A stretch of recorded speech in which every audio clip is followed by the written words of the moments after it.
Hello and welcome to Nature Solutionaries. My name is Veronika Perkova.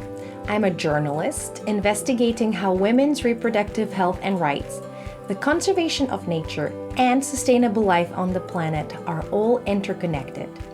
Every month, I interview people from all around the world who are fighting to provide quality reproductive health care for women, to protect the planet's biodiversity, and to ensure the well-being of future generations. If you're someone who supports women's rights, loves nature and animals, and deeply cares about the future of the planet, then join me on my journey and get inspired by Nature Solutionaries.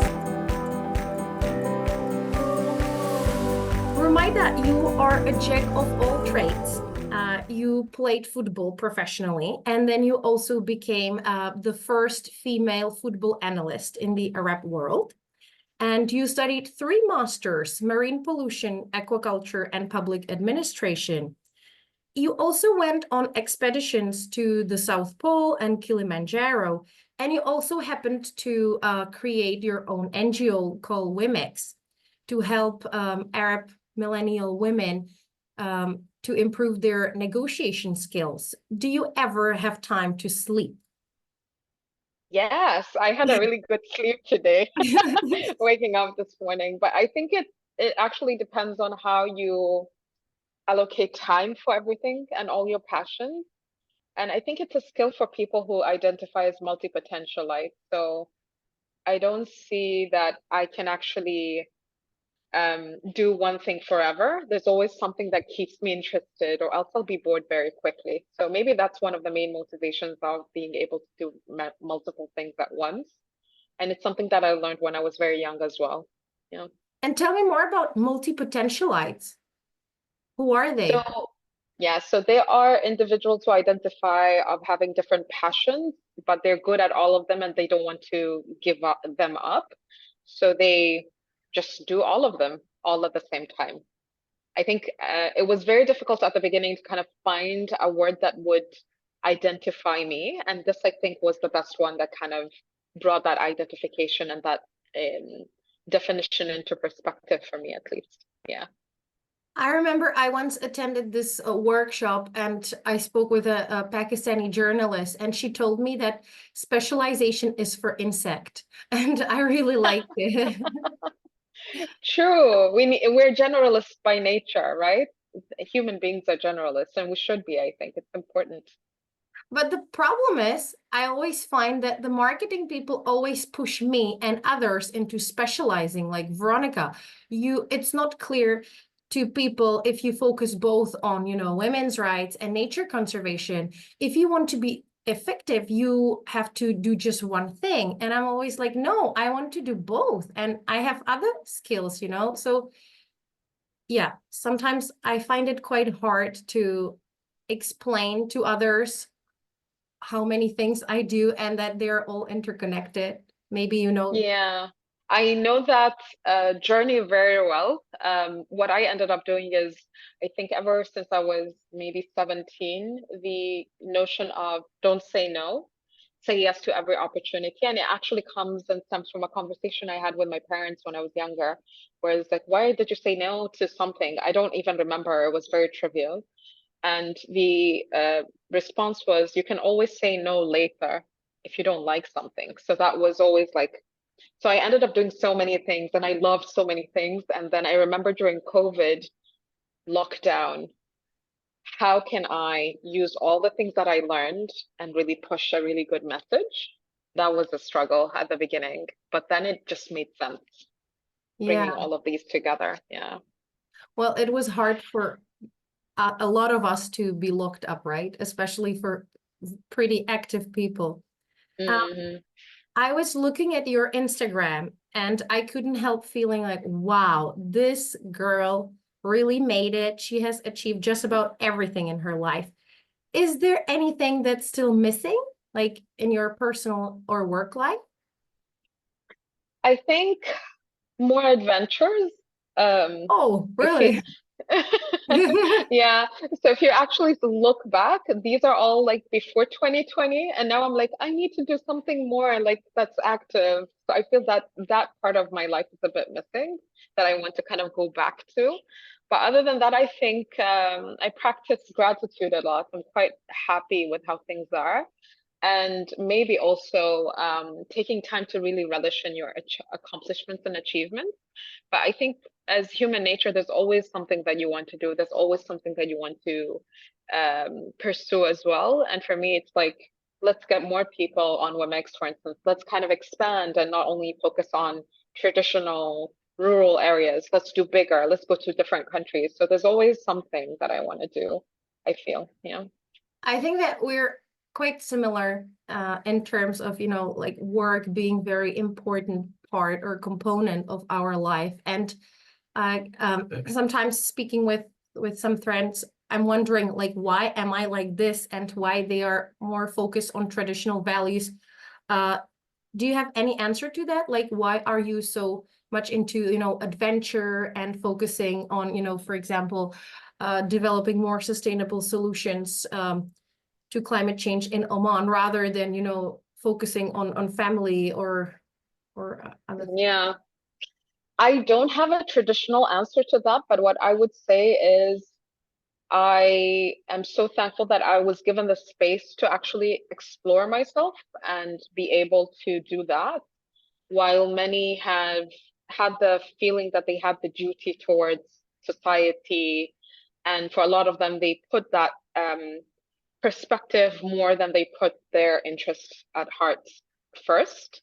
I think just based on how I ended up kind of pursuing life and maybe also a little bit on my upbringing. I mean, I did come from a very super conservative background, and maybe rebelling against that was one of the main reasons that really pushed me towards thinking of myself. And it's like, I don't need to think of what everyone else thinks.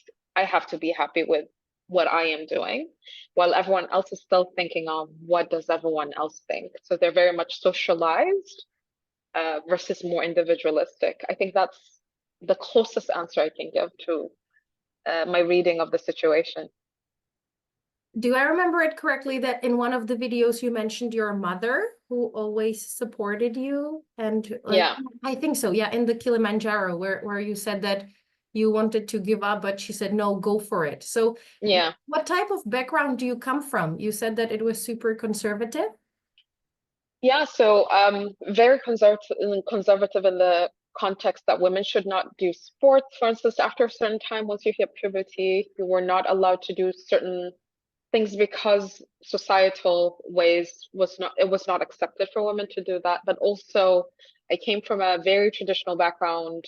Specifically, my grandfather was very much women should do their motherly, womanly instincts jobs and not really pursue careers either. So there was a lot of kind of conflict when it comes to pursuing something that had nothing to do with being a teacher or a doctor. I moved far away from that as possible. So that was always kind of a point of contention. And my mom was the number one supporter because she always wanted to do these things, but she wasn't allowed because of culture.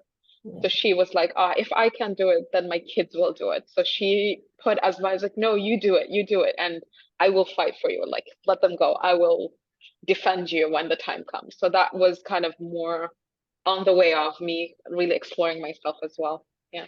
Yeah, mothers are really important in Mhm. encouraging people. How many siblings do you have?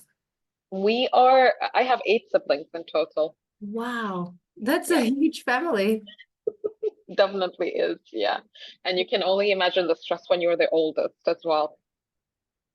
And do some of your other siblings follow your footsteps?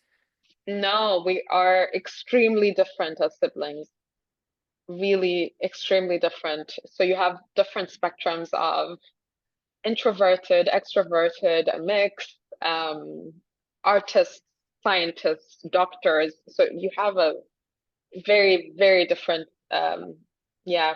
I don't think any of us are actually alike. We're very Mhm. different. Wow. And do you want to have such a big family? No, I'm quite the opposite. The smaller, the better. Okay, I get it Yeah. because you also want to focus on your passions, right? Yeah, for sure. Yeah. In one of your interviews, you said, don't let your dad, your granddad, your brother, or your husband tell you that you can't do anything. Is there something that you still feel like doing but are afraid of because of what the men in your family would say? No, I think the men of the fam of my family now think of me as the one of them versus that I am a woman. So I Okay. always am part of the conversation. So at the moment, no. I think what I would think of is I will to be told if it's something really crazy, like I'm crazy, but no one will stand in my way anymore, unlike before. So, for instance, when I did the South Pole trip, there were a lot of people that were like really against it and that it's not safe for you to go alone. But I was like, I'll just do it anyway. So now When I you think I went broke there that alone, barrier. you went there alone, or it was an No, no, no. As expedition? in alone, as in a woman alone traveling. Just to kind of bring in a bit of the traditional context over here. When you say alone, it's just that you're an individual traveling, but not necessarily that I did a solo expedition alone. That would be impossible for me, Yeah. at least at that point. Yeah, yeah. Okay, and what do your parents do for a living? Wow. They're both retired. My mom used to be an interior designer. My dad was in HR. Okay. Very, very public service. They're both in government, so they were all public servants, basically. Uh-huh. Well, they must be proud of you. In 2019, you founded WIMEX, an organization, as I said, that teaches millennial Arab women negotiating skills so they can achieve their 10x potential. What exactly is 10x potential? So your potential times 10. So you have, I think for a lot of us in general as women, and this is actually supported by data as well, that um, there's a self-confidence gap for women to actually really explore their potential, specifically when it comes to careers and work. And the aim of WIMEX is really to break that barrier, bridge that gap, and really for you to unleash your potential and even more. And what challenges are millennial Arab women facing, and girls as well? I think in general, it's promotions, it's negotiating for the right salary for your job, and really demanding a voice on the table. Most of the time, you're kind of neglected as considered as very young or considered as a woman. You get talked over a lot. And I think it's not necessarily only Arab women, it's all over the world. A lot of women are facing the same issues. What we're seeing, however, the main reason also of bringing WMX into the conversation was to kind of provide solutions that are tailored to the community. A very simple example is when you're taught negotiations in the Western context, you're told that you need to have a firm handshake. That Mhm. doesn't work in our culture at all because women don't shake hands. So how Oh, do you assert, yeah, so how do you assert your power if you can't shake hands? There are various ways that you could do it as well, right? So it's just really making it much more culturally relevant to the community and to the society that we live in. so if women can't shake hands, so what else can they do to, show that they're assertive and confident and while negotiating? What do you teach So them? so you claim at the beginning the room and claim that conversation from the beginning. So you introduce yourself or you welcome them, depending on the context, right? So if it's a meeting with multi parties, that's the first thing that you do, welcome, and you do your. The most important thing is do your background research on the people that you will meet, whoever they are. Adding those personal anecdotes really strikes that attention without you needing to really be remembered as the person who has a firm handshake. You have a much more personal connection with that person. And also when it comes to reading the room, another aspect is also it's various ways. But for instance, if you are in a one-to-one meeting, you can actually, in addition to the personal anecdotes, bring in something that brings in your authority. So Mhm. in this case that we're speaking, you can tell me more about your podcast, or you could tell me more about your work that really has a lot of facts and figures that really strikes me as well. So that's kind of a way to really bring the conversation back to you and assert your power. Interestingly, there has been research that showed specifically for personal one-to-one interactions on whether being sweet or being firm works. And actually, more results tended to favor firm. So you need to be firm in your interaction rather than being sweet and friendly, Yeah. because sweet and friendly are usually always the perception is, yeah, they're not for the job or they're not that. So being firm, being very confident, even though you're freaking out inside, brings that power back to your conversation. I really love negotiating. And I, Yeah. yeah, and it just reminds me of, I'm teaching at the university. I teach journalism, and I was getting paid really low money for it because, like the public educational system, it is like Yeah. this. But then I'm a freelancer and I mostly work with, companies. So I'm used to negotiating. So I approached this university. I gathered feedback from my students and they said that this was like, I don't want to boast, but they said it was one of the best It courses. was the best courses. Yeah. I can only tell. Yeah. Yeah. Yeah, And I I can had only like tell. eight references. So I put them in a Word document. I sent it to the lady who's responsible for these courses, and I told her, look, like this is the value that I'm giving you. This is what the students think. I deserve to get paid more. And then I said, like, I want to get paid this much. And then they said, well, it's not possible for us to pay you this much. uh, but I was firm and I said, look, like maybe we won't be able to agree, but like I really stand behind this. This is what I should get paid. And then again, she said, like, oh, we can pay you this much. But then we figured out a different solution where we said that I will be getting like more than I'm getting now, but for fewer hours than I previously worked. Plus, I was able to negotiate better terms, for example, the timing when I will teach Mhm. it, etc. So, and I only learned this because I am a freelancer, but I can imagine that it must be quite hard for people who are in stable jobs and who are kind of Yeah. used to, the boss is the one who decides and I have to listen to negotiate. Mhm. Definitely, definitely, I agree with that. And you touched on a very important point that we actually showcase a lot in our negotiations, specifically for job salaries, is the number is not the answer. It's the whole package. You can negotiate more leave. You can negotiate flexible hours and working remotely. You can negotiate so many other things. So don't just focus on the number. Your mental health is more important than just money sometimes. So that has really changed a lot of the focus. And another thing that helps a lot of women is to think that you're negotiating on behalf of people and not yourself. Yeah. So it helps a lot. It gives you so much power. For some reason, we are very social in nature as women. So Mm-hmm. it gives you so much power because you are not fighting for you, but you're fighting for you and the colleague after her and the ones that are coming next. So you will feel very empowered to go into the negotiation table with that thinking, versus men who prefer to think of an individual rather than people. So it's very interesting to even tackle negotiations through a gender lens and looking at these different ways that you could negotiate.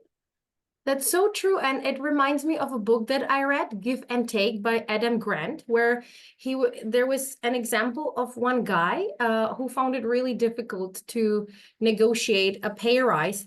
But he was advised by someone that he should approach it in a way that he's negotiating for his whole family. It's not just like me, I just want to get paid more, but hey, I have a family that I need to take care of and I'm negotiating for them. And he managed to get a pay rise.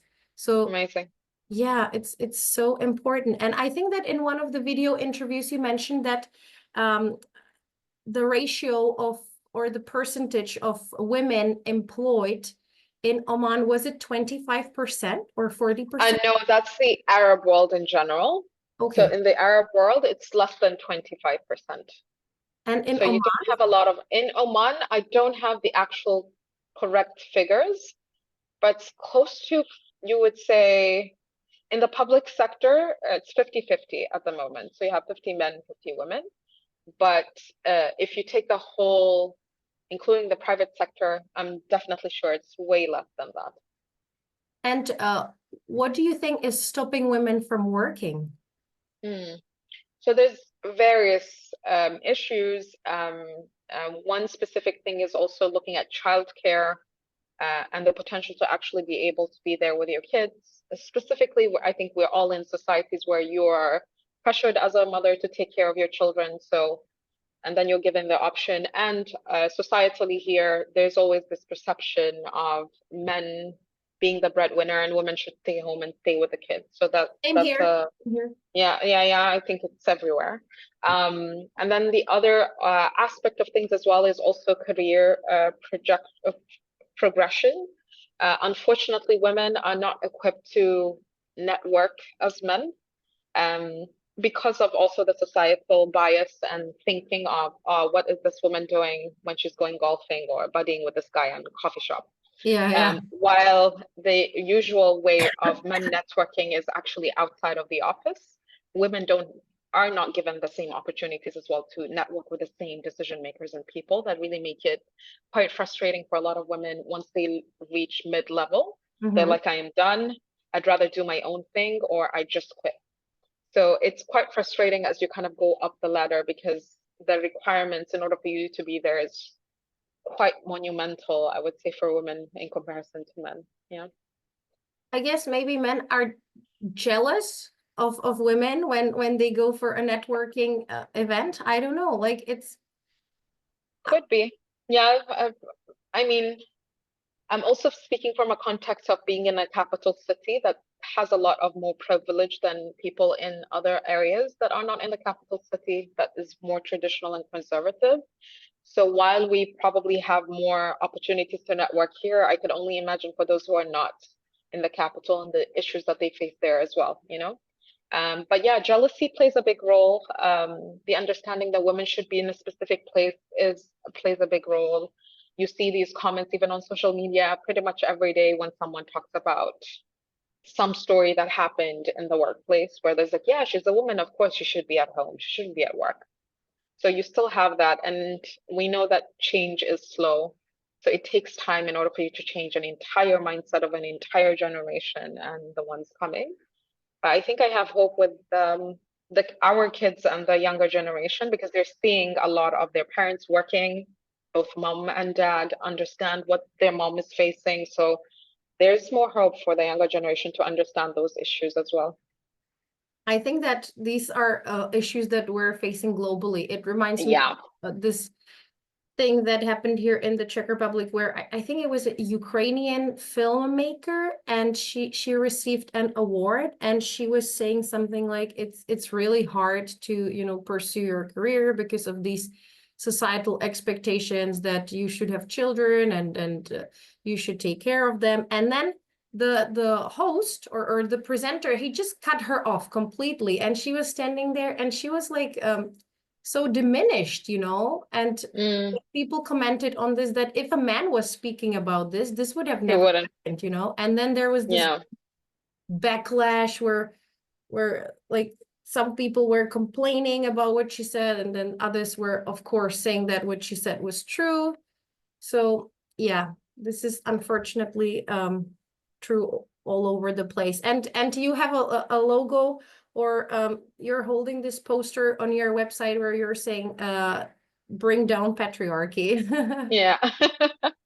Yeah, I think matriarchy should come back It everywhere. should. I'm Yes. just reading this book by Rosalind Miles, I think. The history, like I don't remember the exact title, but like the world history of women or something like this. And yeah, the first chapters are about matriarchy. Then roughly from 8000 BC, the transition to, you know, patriarchy, and now patriarchy is just Do you ruling. mean the women's history? Yeah. Yeah. Okay. Did you read Uh, this one? no, I think her name is Rosalind Miller. Oh, Miller. Or is Okay. it, yeah, Okay. yeah. Yeah. I remember the book. It's I still have it in my. It's pink, right? It's a pink book, hot pink. I just remember the color. Yeah. Okay. You still have to read that. Yeah. Yeah, still have Okay. to. Yeah. Me too. Yeah. I have to finish that. So these are the challenges that women are facing, and what is Womex doing? Like, do you hold workshops, or what? How exactly are you helping these women? So we do negotiation workshops, basically, which are more on simulation. Two types. So the main type is basically talking about the workforce and what you do if you want to claim your space, as in promotions or a salary, as you're an entry level. And then the other one is more on having uncomfortable conversations. And this was created later because we got so many requests on women who said, specifically young girls who said, I'm trying to do this, but my dad said no. So I don't know how to kind of go about that. So we're like, okay, maybe we need to kind of provide some sort of, how do you tackle these conversations and how do you hold space when there's no space given for that. So yeah, we teach that type of kind of having holding a container basically for uncomfortable conversations until you get to the bottom cause of why. For instance, someone said no. One of those negotiations that those discussions actually helped a lot of girls kind of go into the root cause. And what was interesting for a lot of them when they came back, they said for a lot of the reasons it was fear. So they were afraid of our safety, or it was dangerous. They thought it was dangerous, but having those conversations kind of dropped the barriers, and they came out on ways on how they could find ways to kind of solve that issue, and it wasn't deemed as dangerous anymore. Yeah. And do you have any concrete example of, for example, one girl who was negotiating something with her dad? Yeah, so that one specific one was a girl that wanted to learn how to swim, but they don't have so she comes from a rural area in Oman. There's no public swimming pools or something like that. So you need to swim in the sea. And obviously it was a big no-no for her to go in the sea, like, oh, you'll be harassed, someone will come and rape you, someone will do this, and you'll be kidnapped. So there was so many like stories of danger. So she ended up really continuing having that conversation from time to time. And yeah, it came to the prospect of, okay, if it's dangerous, then maybe you, since you're a swimmer, dad, you could take me and you could teach me how to swim. Yeah. And that never occurred to him at all. Wow. Like, oh, I could actually teach you how to swim. So yeah, that was quite successful. But they had to kind of compromise, right? So she had to go for swimming lessons early in the morning at like 4 a.m. because there was nobody. In And the the dad sea would teach her at in the 4 sea. a.m. Wow. Yeah. It's dark at 4 a.m. It's dark, it's cold, Ah, but she learned how to swim. okay. So mission accomplished. Yeah. Yeah. Now she can work on another mission. It's so good. I thought that it was that your workshops were only focused on business women, but no. So yeah, so this one came as a result of many of the ones in business coming back and saying, well, I need more help. Like, how can I use these skills in order for me to do this? So it was really thinking of different ways to kind of simulate that. And how we teach that is mostly on simulation. So you role play, and one would role play the dad or the really harsh husband or something, and you would know how to kind of react to that and have that conversation. Yeah. Role play is the best. I have this one exercise in my course about role play, and it's so much fun with the students. Yeah, especially when you give them instructions, right? So one of the role plays that we do is the firm versus sweet. And there's always like a landslide of results that people with firm get much higher results. And it's basically a sugar bowl, a bowl that they negotiate the price for. So if you're firm, the firm always gets a higher price. When you look at the results of everyone in the workshop, whoever acted as firm gets so much higher results than the sweet one. So wait, so you have a bowl of sugar or something. A sugar bowl. It's kind of a bowl where you put sugar in, and Okay. that's the element that they're negotiating on. So they role play as in they're the seller and one is a buyer. But you're dividing the group into two. One group is acting, they get instructions to be a sweet seller, and then the other group is a firm seller. So, and then you negotiate on the price. And then once you are done and kind of regroup into the main room, everyone shares their results of what the price was. And by default, the higher prices are always the ones who are firm. So they got the higher price than the actual ones were the sweet guys. Yeah. And I think that people in Arabic countries are better at negotiating than here in Europe, right? Because you're kind of, or I lived in We India always negotiate. We and always people negotiate. negotiate all the time. And for us, it's like, I just want the price to be written there. I don't want to negotiate about it. But that's the thing, right? Even though we negotiate all the time, we don't implement that in our career life at all. No? So a Okay. lot of these values you learn ever since you were a kid, you know to negotiate for a bag of oranges and a bag of lemons, but for some reason you just don't transfer that knowledge there. So it's just reminding a lot of women that you have those skills, you know what to do. It's just how you frame it in the context of asking for what you want, because you already know what to do. It's not that difficult for you. You always negotiate ever since you were a kid. And how do you negotiate for a bag of oranges? What is your secret tip for getting a low price? I think you just go to the market and do your research. You always do your research to Yeah. know what's the average price. Okay, And then average, you draw and you try your level best to get lower than that. like really low. So for example, what is the Oh, currency? so it's Omani Real, Real. but the main tip basically is you do your research and then you anchor very high or very low, depending on what your thing is. Anchor very high, like for your case, your negotiation for the salary, you anchored very high and they said we couldn't do that, but you came up with a compromise. So you give a really absurd number, and then that will be the anchor because they can't go higher than that because you want it lower, and vice versa.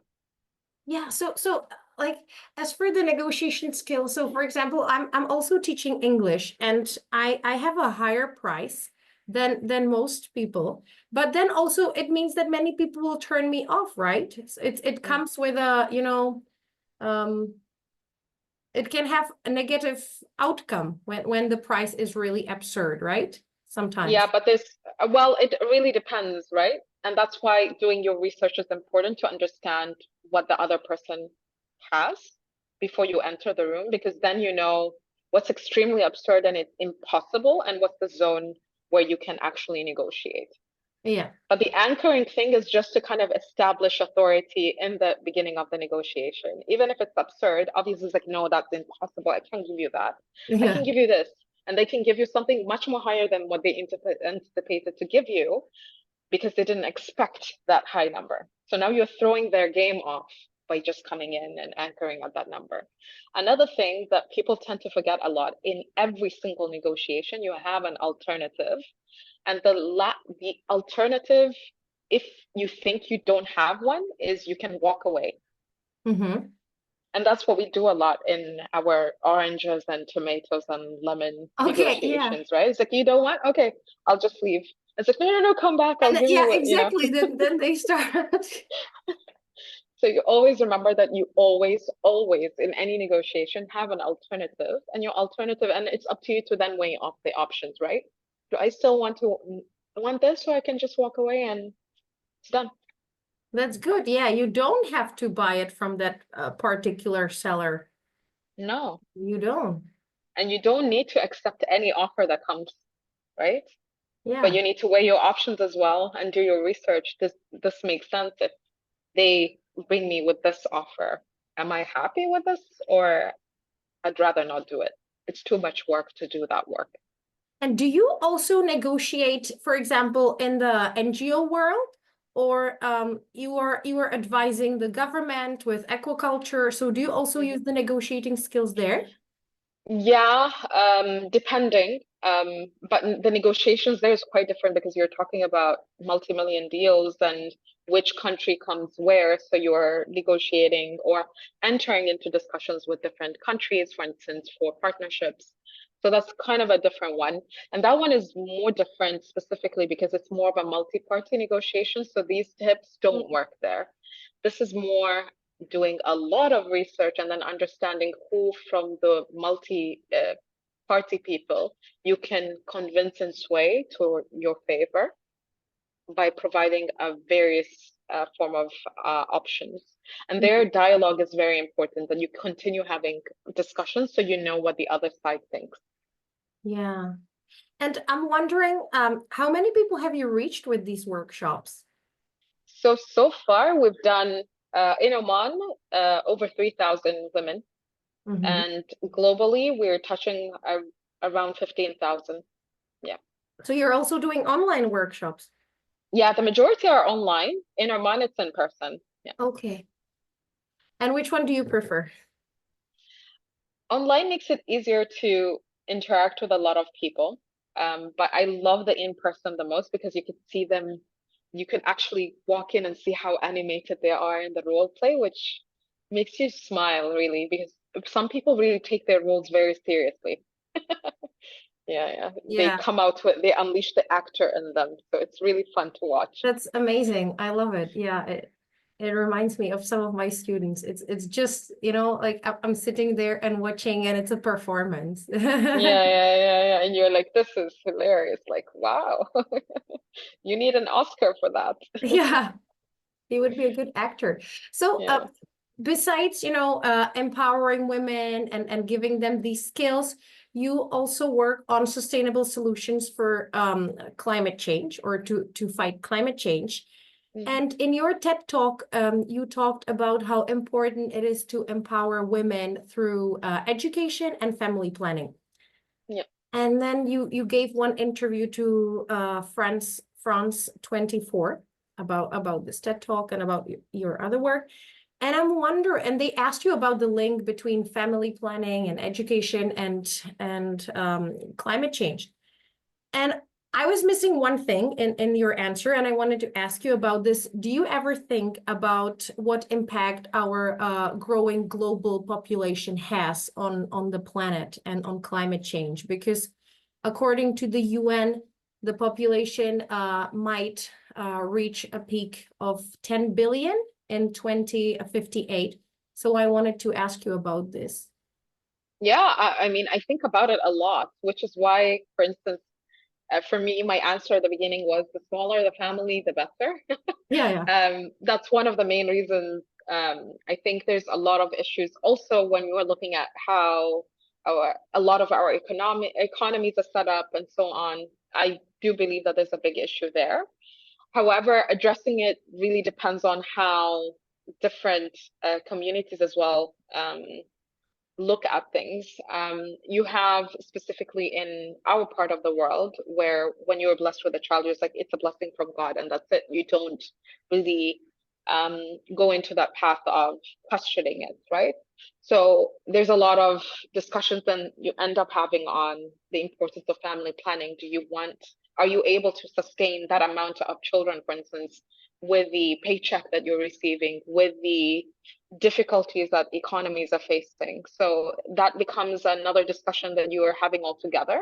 But then linking it as well to climate change is so important, because you're seeing one of the main reasons, at least in a capitalist society, that tells you you need to make this more money because there's so many people that you need to cover with basic necessities. So is that even feasible in that case? So yeah, I definitely agree that there's a big connection of an overgrowing population with, I think there's results that actually state that if we continue doing business as usual now, and with the overgrowing population, we are at the consumption of 3 planets of planet Earth, which is impossible. We only have one planet at the moment. So there's a lot of discussion that needs to be had. But then how do you find ways that really push people to not run away from that conversation is another discussion. Yeah, it's definitely an important discussion to have, but a hard one. Yeah, especially when, like social norms come in and Exactly. And I'm not even talking about the global south. We have a simple example of the US and the whole Roe v. Wade being kind of removed from existence. That on its own has another implication altogether to our entire existence, right?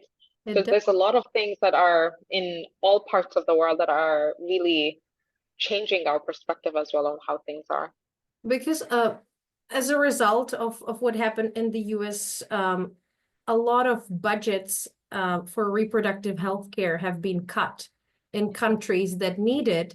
And so it's very selfish and unfair to the women who needed For these sure. services. Definitely. So I yeah, agree 100%. Yeah.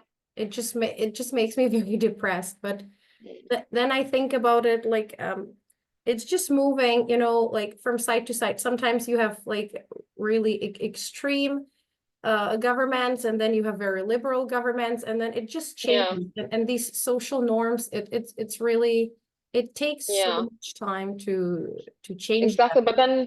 But then you have, like, for instance, examples of Japan and South Korea, right? Who are struggling to actually convince their young people to Yeah. actually reproduce. And China as well is like, no, we need more people. It's like, okay, then maybe that could be the balance there where people are going to move more eastward. Yeah. Um, yeah. And I just saw this report from China. I didn't know that this was happening. There is a huge youth unemployment, and because the population is so huge and there aren't enough jobs, people are struggling to Mm. find a stable employment. And there was this one guy who was he was a driver, and then he lost his job, and he said, like, my dream is to have my own apartment, but I don't think that I'll be able to afford it No. at 30, maybe when I'm 40. And you could see how depressed he was. So yeah, it's Yeah. I had a colleague of mine who was Chinese, and we had this discussion. And I was like, "Oh, how's the economy going? How are things going?" And he was like, where a lot of us are questioning as to why we put all our money here. Like, a lot of our money has lost value. And I felt so heartbroken for him. So yeah, it's not only specifically to China. The whole world is you feel it, that there's yeah, kind of a slow growing trend happening everywhere. yeah, it's becoming more unstable everywhere. And Yeah. Oman, you're trying to diversify the economy from oil, right? Yeah. Because one day, no one wants to believe this, which is absurd, but we will run out of oil one day. So we'd better prepare for it, right? So Yeah. what are you doing As a country. as a country, and you specifically with aquaculture? Because Yeah, it's sure. also a strategy for hmm diversification. So, for diversification, I think that has always been a discussion. Specifically for Oman, in comparison to the neighboring countries, we have the smallest reserve. So it's very key to kind of start diversifying as soon as possible. And the government has looked at five main sectors that will help in the aiding diversification.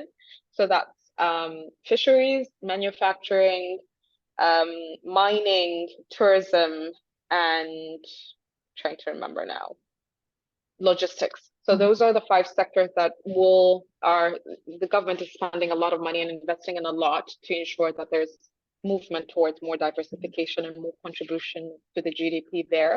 My role in aquaculture, specifically and fisheries, was to kind of set up the strategy of how would Oman move, what was our wish list if we wanted to be dependent on fisheries. What's fun about this is before oil, Oman was its main GDP came from fisheries. So it wasn't out of like thin air. It was something that we've already done before. And how do we kind of develop that? So what was interesting was going back to plans before the 1940s and just kind of understanding what other diversification angles were there. And what we found interesting, there was in the 1940s, there was a plan to kind of even establish cotton farming here as Wow. a source of diversification. So this has always been in the agenda of the country and in its identity, that we need to look at different industries that we can do that. So that's where my role kind of came in, worked on setting up the strategy for the fisheries and aquaculture sector, looking at specific targets, and also diversifying from the current markets that we actually sell our fish to more higher value markets, bringing in technology and doing technology transfer. And yeah, it's been kind of an interesting journey so far with that sector. Yeah. And so what's the progress with developing aquaculture in Oman? Yeah, so the strategy has already been launched. It's very clear to everyone what the targets for Oman are. Aquaculture is quite active at the moment. So we started actually with one small farm, and Mhm. now that produced like maybe 5 tons of fish. And now Oman has a production of, I think, 10,000 tons of fish at the Mhm. moment that comes from aquaculture. And then that's actually fish and shrimp that Uh-huh. comes from aquaculture. And the vision is by hopefully in the coming 5 years is to expand that production to 200,000 tons of seafood from aquaculture activities. In terms of the fisheries side, Oman already has crossed the 1 million tons mark when it comes to production of fish that comes from its seas. So it's really making sure that there's more sustainability, more looking at different types of um, species that we can capture and not necessarily focusing on one that you can put a lot of pressure on, and practice a lot of sustainable fishing practices in general. Yeah. Yeah, that's what I was curious about because I was reading some articles where sometimes aquaculture is not really environmentally friendly when it's, you know, Mm. it can pollute the environment or it puts a lot of pressure on it. So how do you make sure that it is environmentally? Yeah, there's a lot of practices that you need to do. There's a lot of certifications that you need to take part in. For instance, I'll give you an example at the moment. If you're targeting European markets or American markets or Japanese markets, there's a requirement that you have to have a sustainability labeling to your practice. And Mhm. that basically is an entire audit of how you start, how you operate, what sort of people you hire, is there illegal labor, everything, and that how are you governed? That is all taken into account into that labeling, right? Mhm. So that kind of has helped a lot in kind of reducing that impact. And unfortunately, a lot of that association with aquaculture being very environmentally harmful comes from the practices of the 1960s, Mhm. which are no longer being practiced in a lot of the parts of the world at the moment. So before, just to give you context, aquaculture was fish cages in Yeah. the ocean.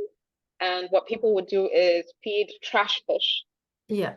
that into that cages. That no longer is a practice that's done anywhere in the world because it's literally a waste of a resource. So now, for instance, the fish are fed pellets that come from leftover fish that has been processed, very similar to our pet food that we feed our cats and dogs. It comes from the same sort of process. So Mhm. there's a lot of activities that have been taking place in terms of technologies, for instance. The technologies at the moment are much more environmentally responsible than they were before. So there's a lot of the entire value chain is moving towards more being sustainable. But unfortunately, because of the practices of the past, it still plagues that um, discussion most of the time. One of the main things that you will see as well is a lot of movement towards insect meal Mhm. to be the substitute for protein because you still need small fish in order for you to feed the bigger fish. That's how the nature of life is. So it's how do you kind of try to replace that, and how do you use, for instance, algae, which are plants from the ocean that produce oil in order for you to replace the omega threes that come from fish. So there's a lot of body of work that's kind of currently happening, practices that are already being implemented that are trying to kind of remove that. But as is the case with any industry in the world, there's always other harmful environmental impacts, and it's weighing the options as well of what would be better.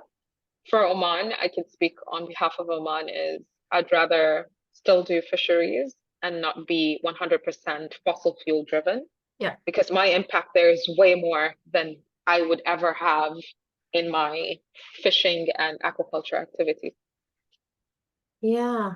Well, this is such an interesting topic. I feel like writing an article about it. You should, you should. Yeah, especially when it intensifies or Like you said, like the next Yeah, years. when it's intensive. So when it intensifies, mostly it becomes land-based more than the ocean. Yeah. So the question is, yeah, so how do you utilize the sludge that comes out of it in a much more environmentally friendly way? And you're seeing a lot of it now is used for as fertilizer for halophytes, which are types of plants that really handle salinity. And they actually get sold on airlines now. So in a lot of your trips, if you travel business class, you'll find some of these vegetables that are already salty in your dish. So it's quite So interesting. what is sludge? Sludge is basically the leftover of um, the waste, basically, from all the activities. And any so you, sludge comes from aquaculture activities. Sludge can come from when we're talking about intensive, right? Can come from desalination activities. It can come from various ways that concentrate a lot of the waste into sludge. Mm-hmm. Okay, yes. There's always waste, but we shouldn't use the word waste because it can be used somewhere else. So circular economy. Circular, exactly. Yeah. Yeah, exactly. Well, thank you so much, Rumaitha. Thank you Of for course, all it your was a work. pleasure. Yeah, Yeah. thank you.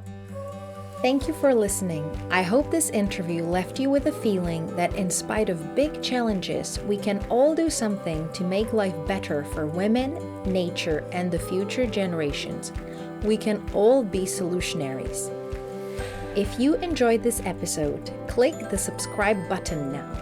If you know someone who supports women's rights, who loves nature and animals, and who cares about the future of the planet and humankind, please share Nature Solutionaries with them today. And as for you and I, we can connect on LinkedIn today. For more information, visit veronicaperkova.com. I'm Veronica Perkova, and I look forward to talking to you soon.